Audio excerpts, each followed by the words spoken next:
Welcome to It's All Your Fault on True Story FM, the one and only podcast dedicated to helping you with the most challenging human interactions, those involving someone with a high conflict personality. I'm Megan Hunter, and I'm here with my co-host, Bill Eddy. Hi, everybody. We are the co-founders of the High Conflict Institute and conflictinfluencers.com, where we focus on training, consulting, coaching, classes, and anything to do with how to handle high conflict people, high conflict situations. Welcome, listeners. Thank you for joining us today. In today's episode, we are going to analyze Oprah's conversation on her YouTube channel on why adult children cut ties with parents, a topic that clinical research now shows affects millions of families. Her conversation with Dr. Joshua Coleman, a psychologist and author of Rules of Estrangement, was very inspiring, I should say, and it got a lot of press.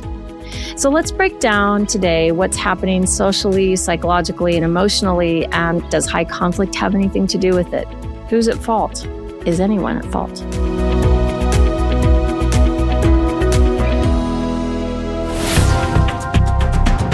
So, Bill, this video that Oprah put out is really about why adult children are cutting ties with their parents, which is kind of a rather new phenomenon with language that kind of was never used in the past. I don't know about you. I suspect that you didn't grow up with the concepts of going no contact with your parents. That wasn't something that I grew up with. Not an option. Not an option. Not even a thought. Not even a thought. Right, exactly. It seems to be kind of the norm now. I think if you asked my adult kids, some of them might know about it, some might not. And no one's gone no contact with me yet. So that's good news. But I think it is more of a norm for the younger generation. So how did we get here? And is it a good thing? That's what we're going to talk about today. So, our background in family law has given us a lot of history and insight and information about estrangement and alienation in the divorce context. Family law, it's a lot more common there, or at least was in the past, than just out in ordinary society in the non-divorce world. So I guess more with an intact family. So now we're looking at perhaps a similar problem, maybe not, from a different angle. Adult children who are going no contact with their parents. So in the first part of the video, Oprah notes that 1/3 of Americans go no contact. And she frames this as a cultural shift. So does that number seem about right to you? Too low, too high? What's the research say, Bill? Well, what's interesting is the current issue of Psychology Today, the magazine, the November-December issue, includes an article called Healing Family Splits and has some statistics. Oh, nice. And they match what Oprah's talking about. One of the articles in there says in the U.S., 26% of adults reported estrangement from their father and 6% from their mother. So you put those together, you got 32%. There's your third of adults. Notably, though, it says the U.S. study also found that most estranged adult children eventually reconnect, 81% with their mothers and 69% with their fathers. The data suggests estrangement is often temporary rather than permanent, and in many ways, that's good news. But there's a lot to discuss why this happens. Yes. Let's start with kind of where Oprah and Dr. Coleman started, that being a rather new phenomenon, they noted that the old values and concept of honor your father and mother are now a thing of the past, which, I think shouldn't be a surprise with the high rates of divorce and just the disintegration of the family, or I don't know if that's the right word to use, but I guess the disintegration of that core family unit, right? There's ancillary problems that come with divorce, like alienation and just different problems. Empowerment of children and disempowerment of children. The rise of social awareness about mental health issues. In fact, Dr. Coleman said that the number one reason stated in letters to him from people who've done this is protecting my mental health. So, Bill, we'll talk about a lot of reasons. Are we creating a weaker society, or are people evolving, on the other hand, to become more self-aware and healthier? I think it's a problematic direction. And in a sense, we're, and from many directions, creating a weaker society with fewer conflict resolution skills. So that seems to be, in my mind, many reasons why, it's always easier to just give up on somebody than to kind of struggle through. And we see that in a lot of the high conflict divorce cases. So that's one factor, is we're weakening our conflict resolution skills, which is unsustainable. You can't have a society without conflict resolution. And everybody needs to know how to do this. To me, another big factor, and I talked about this in that interview I did with Andrew Huberman, that most people don't talk about, I think smaller family size is part of the issue. I was one of 4 kids. You were one of 4 kids, right? Yep. And I had cousins that were 8 kids, and you were part of this family, and you could kind of back off from so-and-so a bit without having to reject the family, reject a parent, do all of that. So there was a lot of having to be flexible. On the flip side, there's a lot of support, right? Yeah. I mean, my mom was one of 11 children. My dad was one of 8. My mom was the youngest. My dad was the oldest in their respective families. I had 75 first cousins. And I recall my mom talking about having so much support from her siblings. They didn't have sibling rivalry. They didn't have crosswords with each other. They were each other's best friends, and they supported each other. So I hadn't thought of that, Bill. And I think there's something to that, the smaller families. Because in smaller families, the relationships are more intense. And so if you're the only child and your parents are having a conflict, there's a good chance they're coming to you. In the larger families, in the more tight-knit communities, parents went to their neighbors, went to their own brother or sister to complain about their spouse. It wasn't that all marriages were happy and then now with divorce, they're not. It's always been up and down, up and down, up and down. But another factor, I think, is mobility. See, I see this in this kind of bigger way, that society mobility, you can leave the state of your parents, the country of your parents. You can really get far away if you want. So smaller families, more mobility, but another factor that I didn't realize till I was writing Our New World of Adult Bullies, and that is bullies used to be on the fringe of families, on the fringe of communities. It's like, if you don't behave, you're not going to have friends.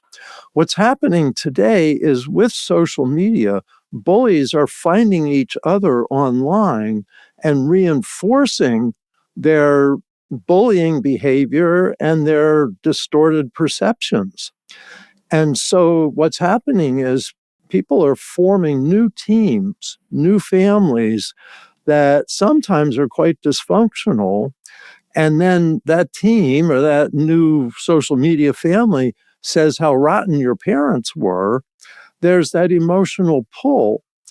And I remember as a kid, kids talk about their parents, and teenagers complain about their parents forever, but you don't leave the family. You just vent to your friends, then you come home and you find ways to get along.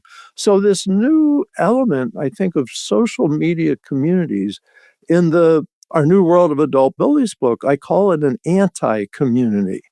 That people are forming anti-communities today where the purpose of the community is to be against somebody else.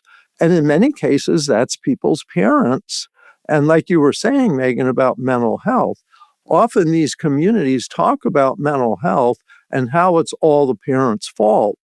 And so you're right to cut off that evil mom or terrible dad. Because you're a victim. Yes, you're a victim. Oh, we're really in a victim society right now, I think. And in many ways, high conflict people see themselves as victims, and yet they're often perpetrators of domestic violence, of child abuse, of other bad behavior. And the people doing that feel like they're victims, so they're justified in doing that. And then they get social media anti-communities that reinforce that justification. And so we kind of have this push-pull. And to me, it really comes down to we've got to have more skills and also be much less judgmental about other people and think in terms of problem solving. And a lot of this in divorce cases, child comes home from visitation or weekend with dad and says, dad wouldn't look at my picture. And mom says, oh, dad's a jerk. I always thought that. Or mom says, well, maybe show it again an hour later when he's not as distracted, or he might see that. We're not teaching problem solving, we're teaching blame. And to me, that's what we need to shift. Yeah. And really what we're talking about here, Bill, is the U.S. experience, or the Western experience, I should say, because I think we've both observed, I know personally I've observed many from outside the U.S. who have a very strong familial culture. And the parents are still the anchors, and the children from the time they're born through the end of their lives know what their role is. And they do respect their parents and honor their parents. And it seems to function well for the most part, right? Right. For us, it's needing skills. For other cultures, it is the mindset. It is the culture. It is the norm that you are going to always take care of your parents. And I think we flipped that around in at least in the US society. We look at our kids for the relationship, for more of a source of strength instead of the other way around. So it's like there's this role shifting, unfortunately, instead of seeing that. So I wish we had a magic wand we could just wave and kind of get us back to that. There's just so many different fractures and different reasons, and it's like the decision to go no contact is, like you said, the blaming solution. It's not the problem solving solution. Perhaps the problem solving solution is, if you want, to go to therapy to strengthen yourself and your own resilience so that you can have a better relationship with that person, or at least try to, right? It's still going to depend on that other person as well. But we now have this mentality that's set in cement that we just break contact. I don't need them anymore. And it's empowered, like you said, with those anti-communities. But at the end of the day, are those anti-communities going to be there for you? Who's going to be there for you when you're sick? Who's going to be there for you when you're on your deathbed? Are they going to be there? Sometimes they might, but usually it's family. Sometimes not. Right. Well, the thing about family is they're supposed to take you in regardless of everything.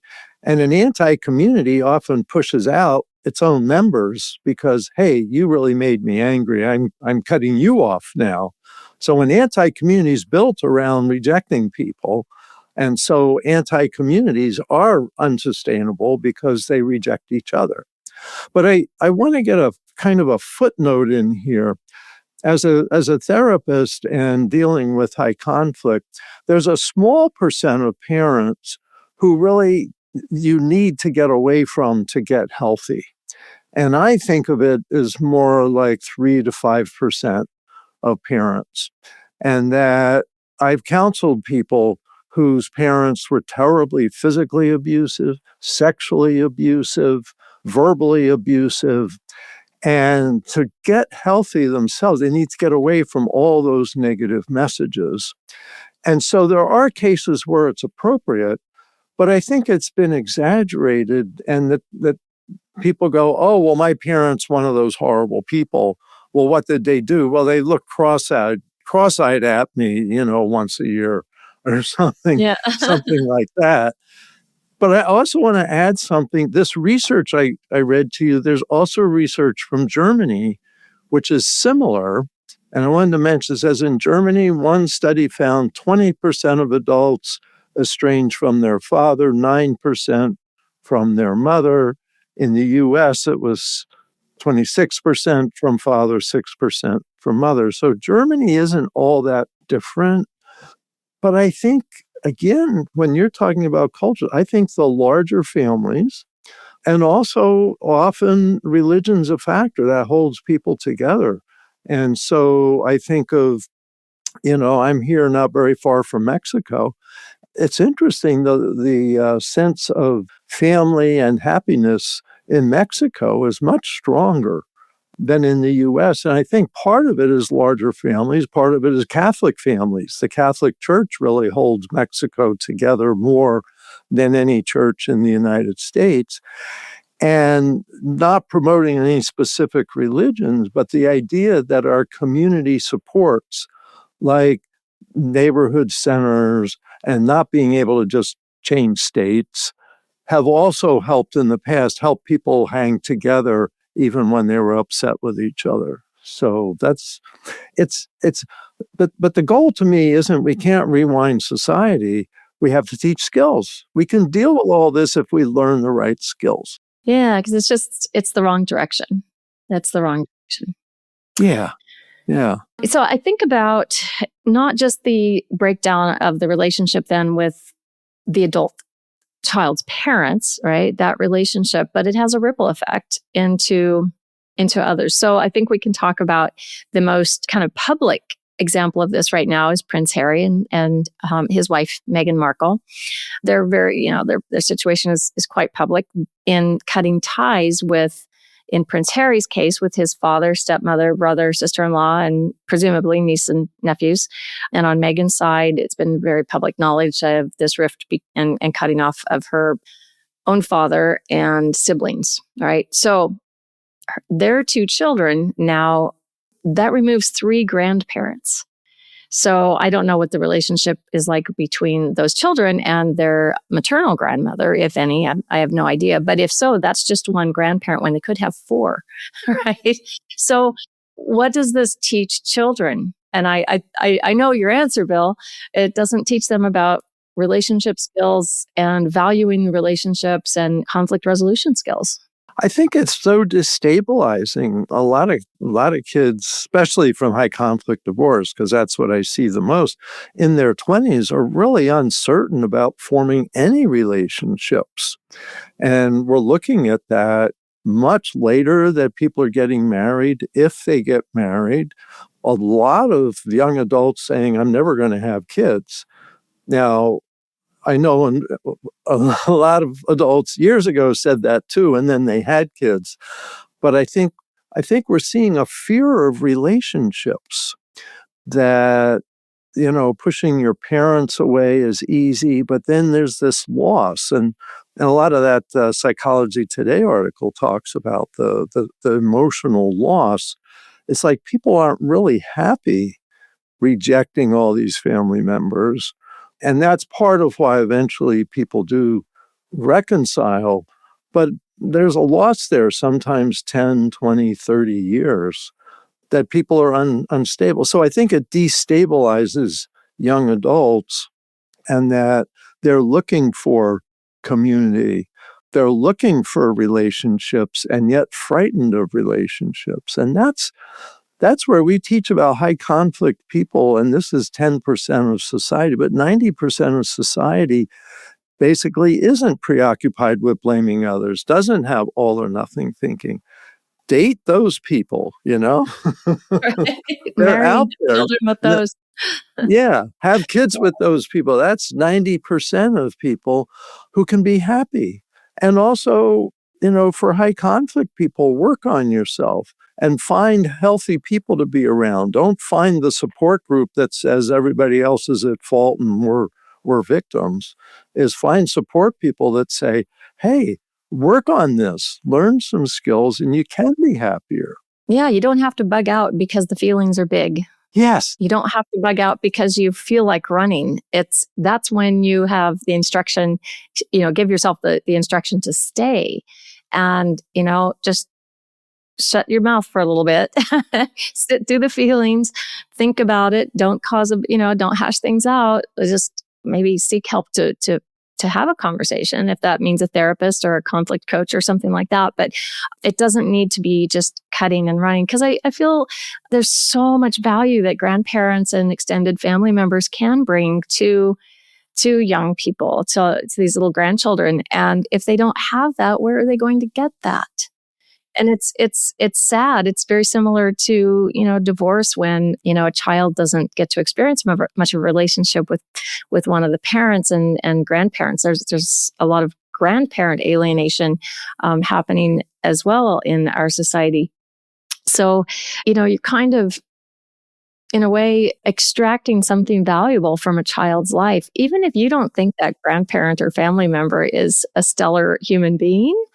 You can still teach your children how to be strong, how to manage their emotions, how to do the opposite things maybe that other family member is exhibiting, right? Because I think what happens eventually is that pendulum swings. Now we'll have 1/3 of the US population who, went no contact. Their kids aren't getting to have a relationship with their grandparents. They're probably going to really want that for their kids when they're older, right? When they start having children. I can only assume. It seems that the pendulum really swings, and then they'll probably be angry at their parents for cutting them off from their grandparents. So Right. Well, a lot of this stuff is intergenerational, just like we know, like domestic violence. If you have a parent with that, the child's going to grow up with that. And you're going to have a child who may be violent, or a child who may be victim of domestic violence. And then they're going to grow up and pass it on. And that's where, it's interesting. During divorce, we have an opportunity, because the legal system's involved, judges are involved, to put people on a better path. And I feel very reaffirmed or something when I have divorced clients, mom or dad, about half and half, say at the end of the divorce, I feel like I'm a stronger person now because of what I've learned going through this process, because of the skills that I learned while I went through this process. And I think that's what we're about, you and I especially, is teaching people skills going through divorce. So you come out actually as stronger, healthier, happier people, and your kids do too, by learning managed emotions, moderate behaviors, flexible thinking, checking yourself instead of pointing the finger of blame. I think that's the only way to really turn this around. And it impacts not just the family. This impacts the workforce. Yes, very much. They need the same skills. That's interesting, because we started in family law, you and I, trying to train professionals. Then it came to all law. And then we quickly were asked before the end of the first year by people in the workplace, how can we get this training to our human resources and our employee assistance personnel and our managers?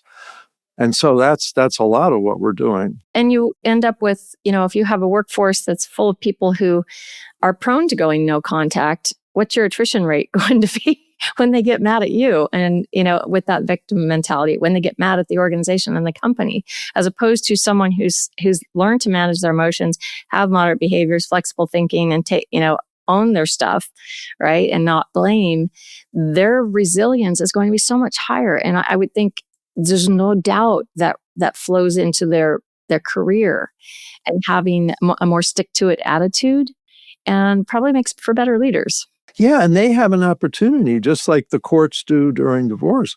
In the workplace, managers, human resources, etc., leaders, owners, supervisors have the opportunity to help people get on a healthier path, help people learn skills. I think of a woman that came for consultation, and she said, I just got a new boss. I got 2 years to retirement, and this new boss is really a high conflict person. And she persuaded me that was true. But she said, I kind of hide from her and run into my own office each day.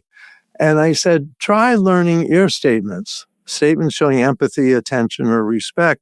When you come in the beginning of the day, pop your head in your boss's office and say, how was your weekend? Or that was a great presentation last week. Or connect with her And after a month, she said, now I'm my boss's favorite employee. Yep. So teach people skills. Don't just give up. But so many people don't know their skills, and that the world isn't evil, that 10% of people are high conflict people, but they're not evil. And many of them are trying to learn skills to become. We get people say, I think I'm a high conflict person. Can you teach me not to lose my job? And I love it when that happens. Yeah. So kind of wrapping this up, because the name of our podcast is It's All Your Fault. And sometimes we get lost in these conversations and we kind of forget that. So, we've talked about that a bit here, but, relationship terminations can be a very fine line. They can come from misunderstandings, communication breakdowns, distance, mobility, like you said. Sometimes another adult sibling driving a wedge between you and your parents, right? Can come from a spouse's jealousy about their spouse's relationship with his or her own parents, or from a high conflict situation in which either the adult child has a blaming high conflict personality, then very all or nothing. It's my way or the highway. You don't agree with me, you're out of my life. Or an adult child with a high conflict parent or parents who is perhaps being domineering, intrusive, vindictive. And then that adult child is just setting limits and imposing consequences. And I find this a lot in consultations and training, is that line between, am I setting a necessary limit and imposing a necessary consequence, or am I just being all or nothing? And that's so important, yes, because you can set little limits and have little consequences and improve relationships rather than just setting the biggest limit of all and cutting them off. Nice. High conflict people with high conflict personalities we think of as preoccupied with blaming others, all or nothing thinking, unmanaged emotions, and extreme behaviors. Many people are born with those tendencies. It's not somebody's fault. It's not their parents' fault. But some people are born that way. And you said, like, a young adult may have these characteristics through no fault of reasonable parents. And I've counseled many families like this. So it's important to take fault out. It's all your fault. The title of our podcast is actually a joke. In other words, when people say it's all your fault, that's a problem. There's a red flag. That's a red flag. Yeah.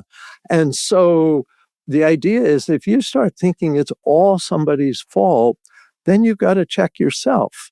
Because that's part of high conflict thinking, is to think it's all somebody's fault. It may be mostly somebody else has a problem, but always look at what you can do. What can I do to make things better? And I think that's what we're trying to do. What can we do to educate people to try to help turn this around? But I want people to have empathy for high conflict people, because they didn't choose to be this way. By young adulthood, this is their personality, from genetic tendencies at birth, early childhood experience, which could be positive and make those genetic tendencies really more subdued, high conflict stuff, or early childhood abuse, attachment disruptions, all that may reinforce this. Plus, the larger environment is reinforcing blame and not taking responsibility. So just having empathy, I think, for the whole family is so important, even if you have to have little limits and little consequences. I guess that's the goal. Yeah, exactly. Good. Okay. Well, I think it's very interesting, and I hope that you, our listeners, are, think about this in your own lives and what you're seeing around you, and just keep trying to influence in a positive way those around you, and try not to encourage no contact, but to help people explore and learn new skills.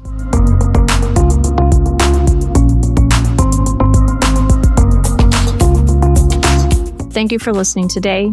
You'll find the link to the Oprah interview video along with a few resources on our website, including all of our trainings we're doing this year for new ways where you can learn learn how to help clients and customers and things learn those 4 big skills we talked about. And we have our conflict influencer class starting up very soon. So if you're looking for training, consultation, classes, anything to do with high conflict, let us know. highconflictinstitute.com or conflictinfluencer.com. Keep learning and practicing skills.